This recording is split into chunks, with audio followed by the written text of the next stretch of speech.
Hi, and it's welcome from me, Alan Behrens, and it's welcome. Diego Tamburini. Just giving you a summary of the week's exercise. When I say exercise, I mean that literally, because here on my phone, it shows that on Wednesday we did roughly 12 miles. So that was the biggest day. The rest of the days are about 10 miles each. So we got our exercise, which is good. I definitely need it. Diego's much better than me. So we just wanted to give you a bit of 2 minutes on what we thought of the week's events, the highlights, the lowlights, and just some observations in general, not mentioning any companies in particular. Diego, why don't you start? What are the sort of highlights for you? Well, yeah, I mean, this was my first Hanover Messe. I was blown away by the amount of people, the amount of companies, the amount of information and companies. The halls are huge. I mean, each hall at Hanover Messe is the size of a regular trade show everywhere else. So you are exhausted not only physically because you are walking a lot. You are exhausted because of the information overload, trying to understand what is that I'm looking at, and so that's very exciting. But the people from all over the world, and lots of them, particularly Wednesday and Thursday. Yeah, lots of surprised. Actually, I was surprised at the amount of Asian visitors. Right. I mean, much more than I'd probably expect pro rata. Right. Yeah. Right. And a large amount of Mexicans because Mexico was the partner country of each year. Hanover Messe has a partner country, and this year was Mexico, but also other countries had their stands promoting the industry of their countries. Romania, Portugal, France, Mexico, France, US. the US. And we didn't even make around all the halls. I mean, to be fair, we spent our time in primarily between 6 and 9, Right. which are the sort of digital factory halls. We also went to Hall 2, which is the research hall, and 17, which is the robotics. Right. So I'm sure there were other countries and other halls, but it's just too much to take in. As Diego says, there are some significant steps to take and discussions to be made, and it's just too much for anybody to take in the whole lot.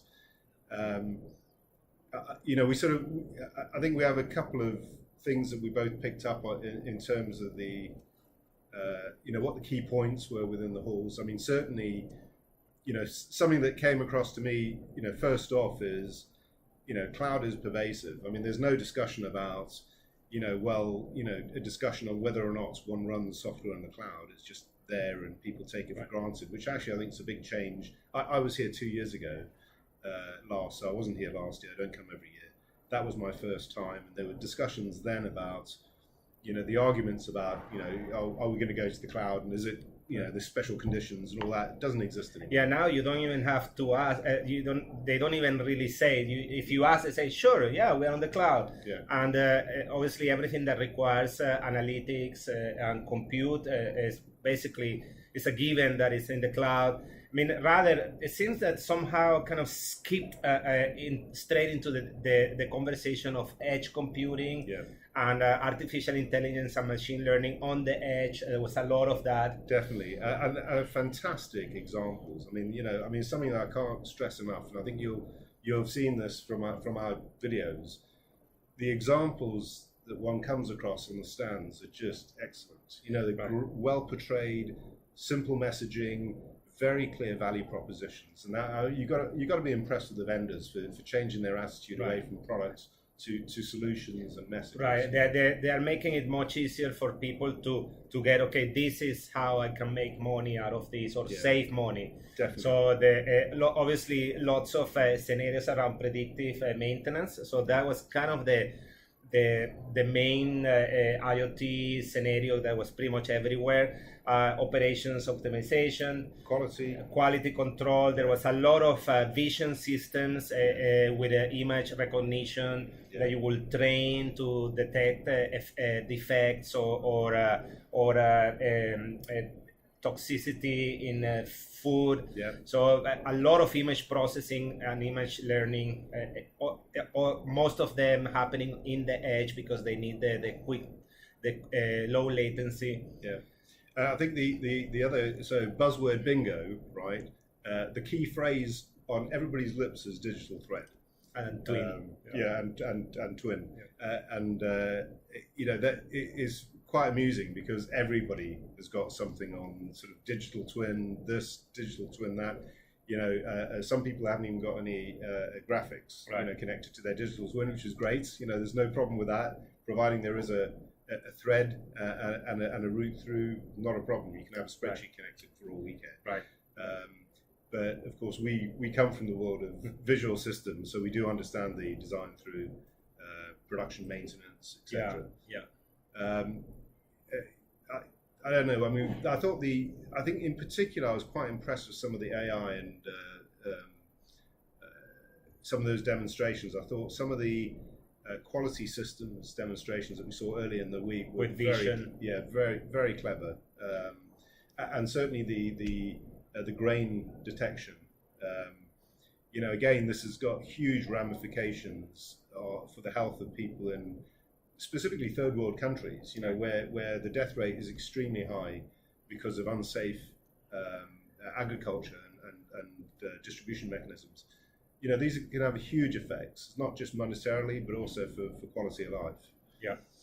Another prominent topic that we saw in many places was the topic of interoperability between IoT. I mean, obviously, I don't think that's a problem that is going to go away anytime soon. There are many IoT devices, sensors, systems. They all speak different languages, and rather than trying to find like a single source of truth, we have to deal with this with interoperability. So obviously, being Germany, OPC UA was prominently displayed and highlighted. Many stands were just focusing on OPC UA, and there were very good examples of heterogeneous systems with robots, sensors, control equipment from multiple vendors, truly talking to each other thanks to OPC UA. And I give credit to Diego for his quote earlier this afternoon when we were walking around talking to me about the fact that there are so many standards. Standards are very much like toothbrushes. Everybody needs a toothbrush, but you don't want to use somebody else's. So I love that quote. So nice one there, Diego. And I think the interoperability thing is very interesting because it is something which in this market, especially within the industrial IoT, it's fundamentally important that people are able to speak amongst themselves. And this is one of the benefits of the IoT and what's happening in this whole community is the fact that it is open. You've got to start somewhere as well. So you've got to connect old equipment. So there's some really interesting discussions that we had at the OPC UA with the OPC UA people about interoperability with older equipment. I think the other side, the other thing that impressed us, I think, you know, for me, obviously all the digital elements are very, very interesting, but I think also as interesting was certainly the research hall number 2. I think there's some fantastic innovation going on in the universities in primarily Germany. I think. And that's right. And I mean the research, probably the start in that whole to the research was the Fraunhofer Institute. I knew about Fraunhofer, but I had no idea how many different things they did and how well they show it to the public. So their stands were incredible, and I mean I think that initiatives like Manufacturing USA and stuff they should emulate that kind of a public relationship. They can definitely learn, I think, from each other, I'm sure. But very impressive, very impressive. The other one I think that impressed me was Hall 17, the robotics side. It's that was where the eye candy was. You know, we could say it's eye candy, but I mean, it is extremely impressive, and you know, I mean, leaps and bounds. I mean, that sort of industry is going on leaps and bounds. Very impressive. Yeah. What was interesting, I mean, besides the robots, is that we didn't see many cages around the robots, right? Yeah. So what that means is that robots are getting closer and closer to humans. And the video that we had from day 4 with Rethink Robotics, for example, and many others, they are all into collaborative robots. So the idea that robots are becoming more like tools than replacements for human was evident everywhere. They were almost all of them. We didn't see big caged industrial robots, or very few. That's right. You know, so I think there's some significant changes there. I don't know. You know, certainly, you know, it's a hard week. Just going over the days. Monday was light, albeit we did meet a couple of the stands that thought Monday was fantastic. So Friday, there's nobody here. I mean, to be fair, there are a few people here, but it is very quiet.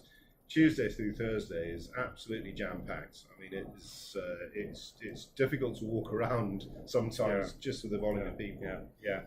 Yeah, it's I cannot believe that they pay us for this.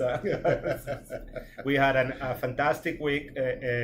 I hope you enjoyed the daily reports from Alan and me.